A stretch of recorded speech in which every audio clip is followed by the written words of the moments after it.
আসসালামু আলাইকুম। প্রিয় দর্শক, অন্য মঞ্চের আলাপচারিতায় আপনাদের সকলকে স্বাগত জানাচ্ছি।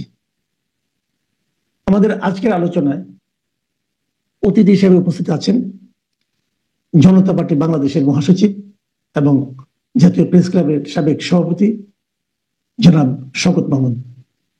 জনাব শওকত মাহমুদ, আপনাকে আমাদের অনুষ্ঠানে স্বাগত জানাচ্ছি। ধন্যবাদ। জনাব শওকত মাহমুদ, আপনি তো একটা প্রথমে আমি সরাসরি আলোচনায় চলে আসছি যে আপনারা তো একটা পলিটিক্যাল পার্টি করেছেন, জনতা পার্টি বাংলাদেশ। এর আগে আপনি দীর্ঘদিন বিএনপির সঙ্গে, বিএনপির খুব গুরুত্বপূর্ণ পদে ছিলেন আপনি।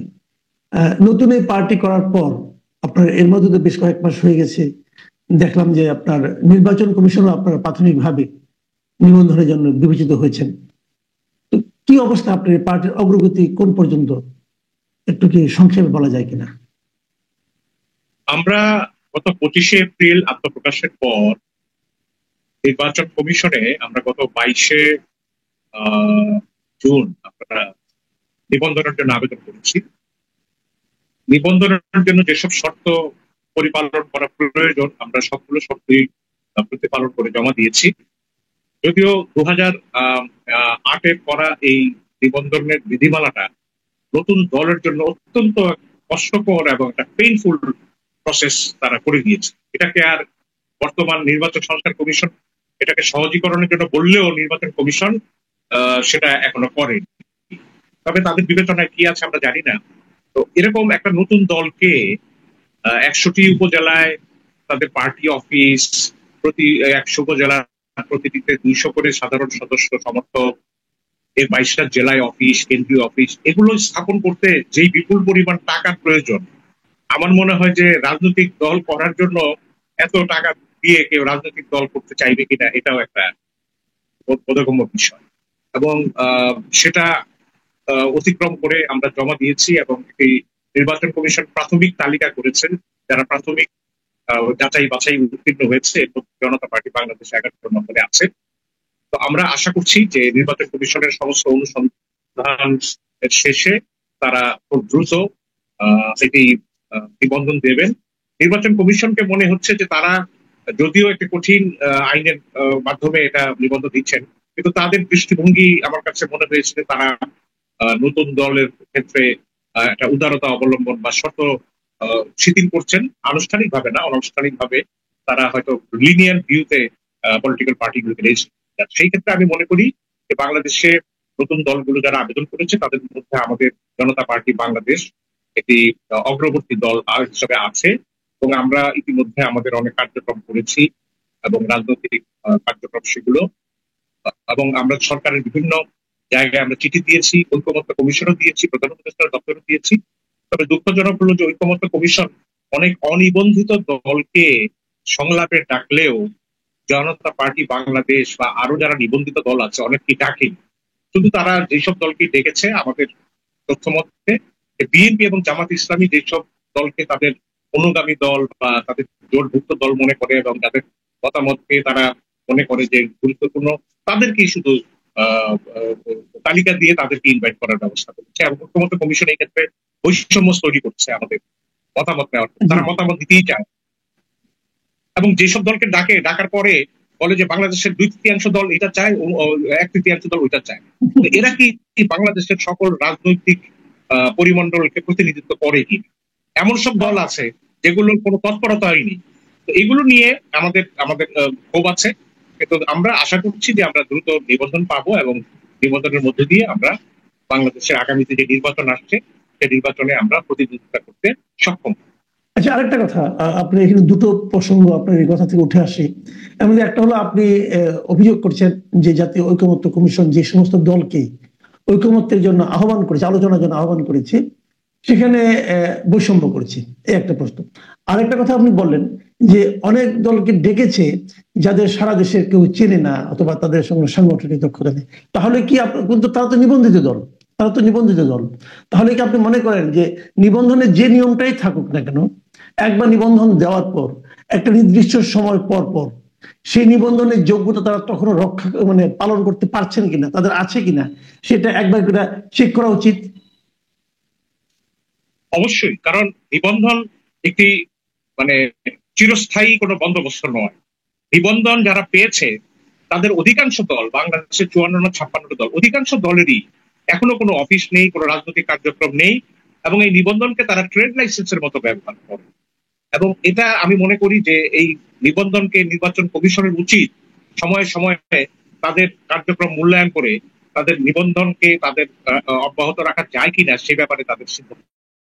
আমি মনে করি যে নির্বাচন কমিশনের উচিত কোন দল নিবন্ধনের জন্য আবেদন করলে তাকে একটা অস্থায়ী নিবন্ধন দিয়ে তাকে বলা উচিত যে আপনি প্রতি বছর আপনার রাজনৈতিক কার্যক্রম এবং 2 বছর পর্যন্ত আমরা এতটা জেলা উপজেলায় অফিসটাই রাজনৈতিক কার্যক্রম করেন, তারপরে স্থায়ী নিবন্ধন দেওয়া হবে।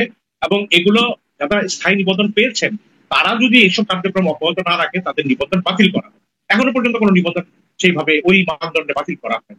আর এইসব রাজনৈতিক দল যেমন ঐকমত্য কমিশন যাদের ডেকেছে, ঠিক আছে অবিনবন্ধিত দল হতে পারে, কিন্তু তাদের মতামত বা তাদের প্রজ্ঞা যদি ঐকমত্য কমিশন মনে করে যে তাদের ডাকা প্রয়োজন তাহলে ডাকতে পারে। কিন্তু তাদেরকে নির্বাচন ঐকমত্য কমিশন ডাকছে না। তাদের ব্যক্তিগত পছন্দ অপছন্দ বা তারা যেসব দলকে কমিশনের বৈঠকে ডেকে তাদেরকে খুশি করতে চায় শুধুমাত্র তাদেরকেই ডাকা হচ্ছে। এই কারণে সেখানে দলগুলি হয় বিএনপির দিকে ঝোঁকা অথবা জামাত ইসলামের ঝোঁকা, সমস্ত ইসলামিক দিকে ঝোঁকা, বা আমরা আলাদা। এবং বামদের মধ্যে অনেক দল আছে যেগুলো সাংবিধানিক বা নির্বাচনী কার্যক্রম, রাজনৈতিক কার্যক্রম সেভাবে নেই, এবং অনেকে আছে যারা গ্রুপ হিসাবে আছে, রাজনৈতিক দল হিসাবে। তো নির্বাচন কমিশনের বা ঐকমত্য কমিশন কেন এইভাবে বৈষম্য সৃষ্টি করছে আমাদের তা বোধগম্য নয়। জনাব আলী রিয়াজ আমার সহপাঠী, আমরা একই সঙ্গে সাংবাদিকতা ছিলাম। তো আলী রিয়াজ একসময় জাসদ করতেন, তিনি বাঙালি জাতীয়তাবাদ এবং জয় বাংলার করে বই লিখেছেন, এবং তিনি এখন তার রাজনৈতিক আদর্শ চেঞ্জ করেছেন পশ্চিমে যাওয়ার। ঠিক আছে, এটা কোনো কথা না, কিন্তু সবাই মিলে মিশে একটা বাংলাদেশের সংবিধানকে পরিবর্তন করা, সংস্কারের মধ্যে নিয়ে যাওয়া, সেই উদ্যোগটাতে তিনি কেন একটি ভাঙ্গা উদ্যোগ নিলেন এটা আমার কাছে। জি, এখানে আরেকটা কথা, তাহলে এইভাবে যদি হয় যে আপনারই আপত্তি আছে এবং আপনার দলের সঙ্গে যারা জড়িত আছেন এদেরকে তো একদম মানে এলেবেলে বলার কোনো সুযোগ নেই, তো তাহলে তারপরেও তারা যে কাজটা করছে তাহলে এটা কি আপনি জাতীয় ঐকমত্য বলতে পারবেন কিনা? এর সঙ্গে কি পুরো জাতিকে আপনি মানে ঐকমত্য হয়েছে এটা বলার সুযোগ আছে কিনা? আমি সেই জায়গায় আমি যেতে চাই যে এটাকে জাতীয় ঐকমত্য হয়ে গেছে এই কথাটা আমি বলতে আমি রাজি। কারণ আমি মনে করি যে ঐকমত্য কমিশন শুধুমাত্র সরকারের একটা সাফল্য দেখানোর জন্য, যেন তেন সাফল্য দেখানোর জন্য এই কমিশন রাজনৈতিক দলগুলোকে ডেকে একটা সনদে সই করানোর চেষ্টা করছে। এটা অবশ্যই একটা বিরাট সাফল্য যে কোন সময় এত রাজনৈতিক দলকে একটি সাংবিধানিক বা সংস্কারের জন্য একত্রিত করে তাদের মতামত নিয়ে চেষ্টা করা, এটা কিন্তু একটা সাফল্য, এটা কেউ বসাতে পারেনি। কিন্তু এই সাফল্যের পেছনে যে একটা ক্রেডিট নেওয়া বা আমি অমুকের মন রাখার জন্য আমি এই তাদেরকে সনদে সই করানোর জন্য ইয়ে করা, কোথাও কি মতানৈক্য হলো সেটা আবার নোট অফ ডিসেন্ট, এগুলো নোট অফ ডিসেন্ট দিয়ে রাখলে এটা ভবিষ্যতে এটা কোনো কার্যকরী হবে। এবং বিএনপি এটা করছে এই কারণে বিএনপি মনে করে তারা ভবিষ্যতে ক্ষমতায় যাবে এবং তারা সংস্কারের বলি বাস্তবায়ন তাদের হাতেই হবে।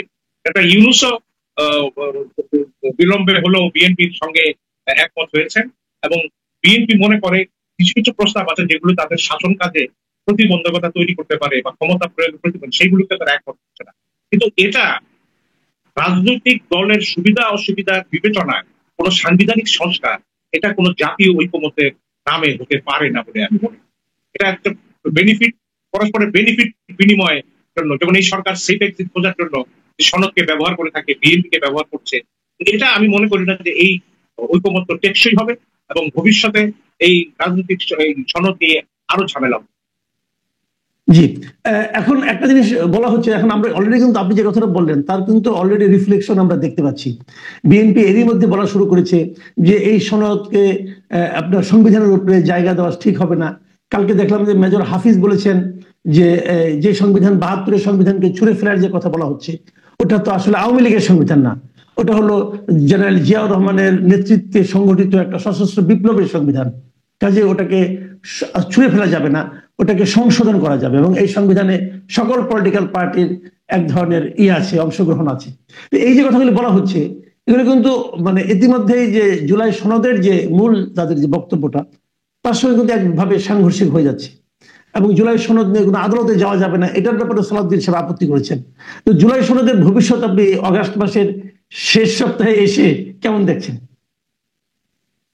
প্রথমত, জুলাই সনদকে যদি এইভাবে নেওয়া যায় যে আদালতে প্রশ্ন তোলা যাবে না এবং সংবিধানের উপর প্রাধান্য দিতে হবে, আমি এটাতে বিশ্বাস করি। আমি সালাউদ্দিনের আহমেদের যে পয়েন্টটা, এই পয়েন্টের সঙ্গে সম্পূর্ণ একমত। কারণ কোনো রাজনৈতিক সনদ সংবিধানের উপর প্রাধান্য পেতে পারে।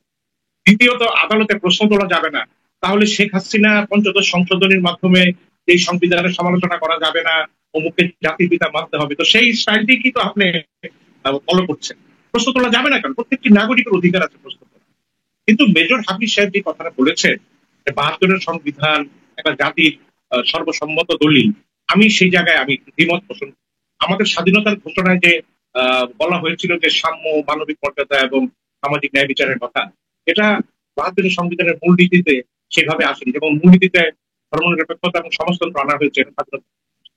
তৃতীয়ত, আপনার মনে আছে বাংলাদেশ অবজারভারের এডিটর, খুব বিখ্যাত সাংবাদিক জনাব সালাম সাহেব একটা এডিটোরিয়াল লিখেছিলেন, সুপ্রিম টেস্ট।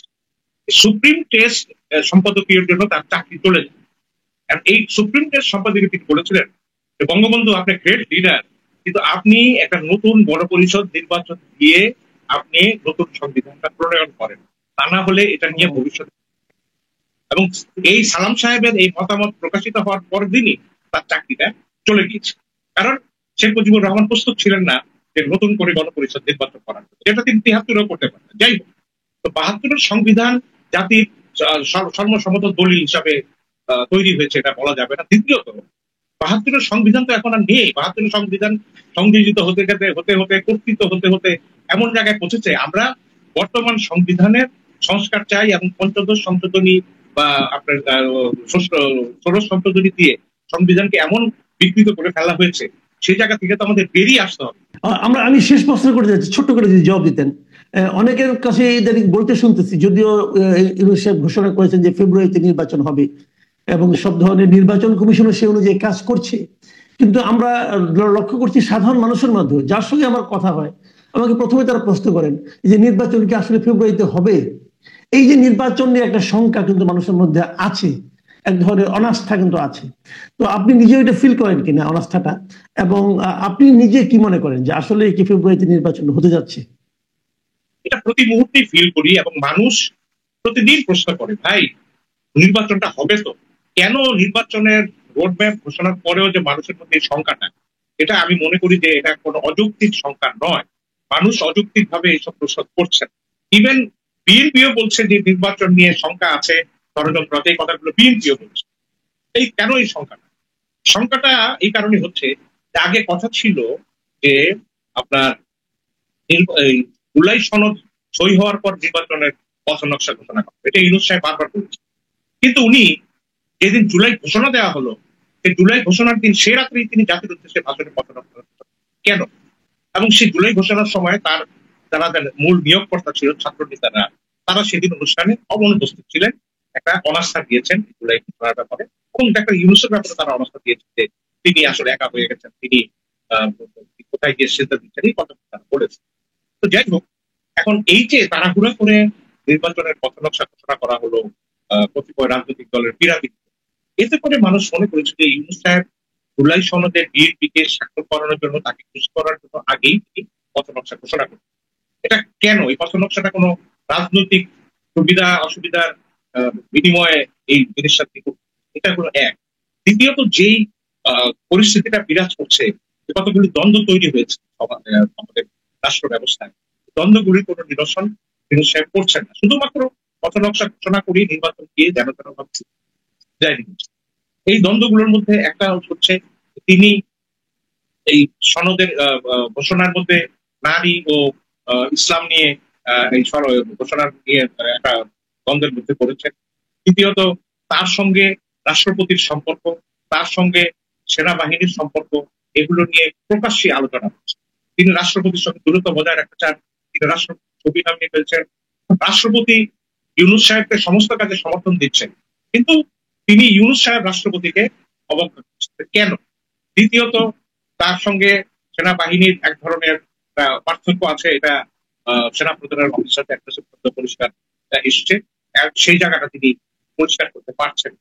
তিনি নির্বাচনী প্রমোশন বোর্ডের দিকে যাচ্ছেন বলছেন, কিন্তু মানুষের মধ্যে সংখ্যা। তৃতীয়ত, আরো কতগুলি দ্বন্দ্ব তিনি তৈরি করছেন। এই দ্বন্দ্বগুলো একবার তাকে বলা হয়েছিল এটা প্রথম আলোর সরকার, মানে প্রথম আলোর অনেক কলাম লেখক তার সরকারি স্থান পেয়েছে। তো এটা ধরে নেওয়া হয়েছিল যে এটা প্রথম আলোর সম্পাদকীয় নীতির অনুবর্তী একটা সরকার। এখন প্রথম আলো সমর্থিত যে বুদ্ধিজীবীরা তারাই বলছেন যে এই সরকারের ভিতরে আরেকটি সরকার আছে। কি এটা? এই সরকারটা কোনটা? এটা কি আমার দেশের সরকার? মানে প্রথম আলোর অফিস থেকে সরকারটা আমার দেশের দিকে রওনা দিয়েছে এরকম মনে হচ্ছে। কেন? কি সরকার এটা? এটা সরকার ব্যাখ্যা করেনি। বলা হচ্ছে যে তারা মৌলবাদীদের দ্বারা প্রভাবিত হচ্ছে, এই কারণে এই সরকারটা মৌলবাদী সরকার। মুখে বলছেন না, কিন্তু বলছেন যে সরকারের ভিতরে আরেকটা সরকার আছে, অন্তর্বর্তী সরকারের অন্তর সরকার আছে। এবং তারা এটা নিয়ে এই কথাও বলেছেন যে তারা এই সরকারকে এখন এই পথ বুঝতে হচ্ছে। তাহলে এই ভিতরের যে মৌলবাদী সরকারের কথা, উপদেষ্টাদের কিছু নিয়ে সমাজে নানা গল্প চালু আছে, এই বিষয়গুলো কিন্তু ইউনূস সাহেব ক্লিয়ার করতে পারেন। তিনি তার দেশ পরিচালনার ক্ষেত্রে তার সাফল্য আছে, কিন্তু সাফল্যের যে দিকে অনেক ক্ষেত্রে বৈষম্য এবং অসঙ্গতি তৈরি করেছেন। এটা সুরাহা না করে যদি নির্বাচন দেন, এবং অনেকেই বলা শুরু করেছেন যে এই নির্বাচনের মধ্য দিয়ে বাংলাদেশের রাজনৈতিক সংকটের সমাপ্তি হবে না, বরং পরিপূর্ণ সংস্কার না করে নির্বাচন না দিলে নির্বাচনের পরে আরেকটি গণ অভ্যুত্থান হতে পারে। এটা এনসিপির নেতারা প্রকাশ পেয়ে। তাহলে আমরা কি সেই বারবার গণ অভ্যুত্থান, নির্বাচন এগুলোর মধ্যে ঘুরপাক খেতে থাকবো?